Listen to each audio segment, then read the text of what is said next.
All right, so we're back. We're learning some amazing things from the closed guard. We saw a really strong way to break the posture, and then from there, how to control their posture and work our way into a really nice tight armbar. Now we have a little more options and what if scenario that you're going to show us here, Braulio. What's going to happen next? Yes, correct. So basically, I'm working on the most important aspects of the control here. I'm having a posture and I'm having your arm, right? So I managed to gain your posture, I'm securing the posture, now I'm starting working on how to get the arm locked with that posture under my control all the time. So I push you away, but just enough, and then make sure that I squeeze over here. Sometimes the guy is very nice and tight over here, holding the elbow exactly, you know? But this doesn't mean nothing, because with that control over here, and holding the cupping, the elbow or triceps, it gives me the flexibility of opening my guard without losing the control of the closed guard, because it's being compensated by the posture control and the help coupling the triceps. So even when the guy doesn't want to give, I'm gonna put my foot on the hip so I can help a little bit here. Look. Now look, if I bridge, the elbow start already going away from the floor, which gives, even though Lovat doesn't want to go, he doesn't want to go at all, keep putting back. Yeah, look, I'm gonna push away and open and lock straight away. That's very, very strong, right?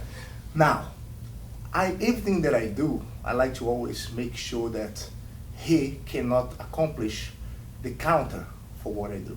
And one of the counters, look, is to take that shoulder out of it. That makes his head go to that way. See that? So I notice everything in the movement. I ask, why did he manage to take that shoulder away? The question is his head? The answer is his head. Why? If he doesn't move the head, try to take the shoulder without moving the head. It doesn't work. You need to bring the head towards the way. Now the shoulder comes and follow. And that's the only way that he can kind of free himself why I'm trying to get the arm, right? So when I'm doing that, the first thing that I do, look, I do like an arm wrestle on his head. So he's gonna try to go for it. I don't let it. So I can focus everything. If I squeeze his head to my knee, there's no chance, all right? But sometimes the angle changes a little bit. And the same thing, I wanna make sure that I have the head locked on my shoulder, on my knee, that doesn't free his shoulder, all right? Which gives me the chance to twist his arm on the Americana way here, like, and I go here and grab and twist in a very nice and tight shoulder lock. And if the guy managed to put the posture up here, got too strong, same thing, I lock. But every time that I do this lock with that shoulder, I can never just go for the normal armbar, because if his head follows the direction, it pops the shoulder away, and it loses everything of the pressure that I need. So I need to make sure that this is always twist that way. So his head this way, when I grab the armbar, never go and follow that way. I always go that way, pulling that way. Even though if he pushes up here, and I get the armbar here, like straight away, because it's stretch. And then he cannot put the shoulder here. If he brings his head over there, the arm just breaks, right? But if I follow the normal armbar, that's when it gives me the option, and that's what I want to avoid, okay? So one more time, just for this last beat. We're here, we're stuck, hips, push, lock, whack. 1, 2, head. Now I go 1, 2, armbar. Right? Just go, he's already tight, okay?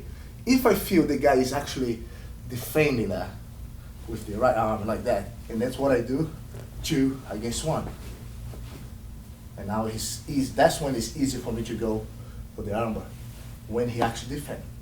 Yeah, here I don't feel like there's any way I could twist. Exactly, because I can control your shoulder. Yeah. And I'm safe, because this shoulder stops your head coming that way, which stops that shoulder going free. But once you're here and you're not defending, that's when I have to go for that one here, because I don't have the chance to control that.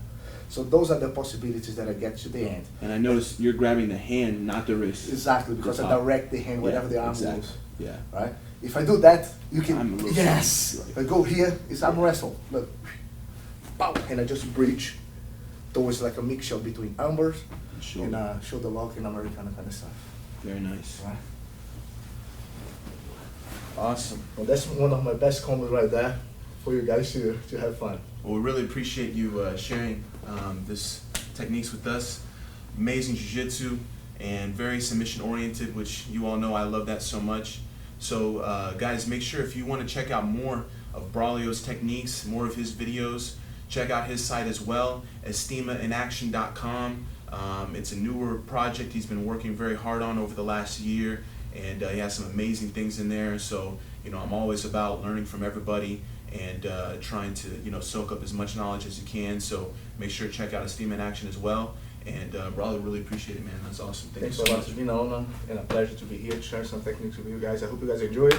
And don't forget, JiuJitsu.com. There's also some good stuff out there.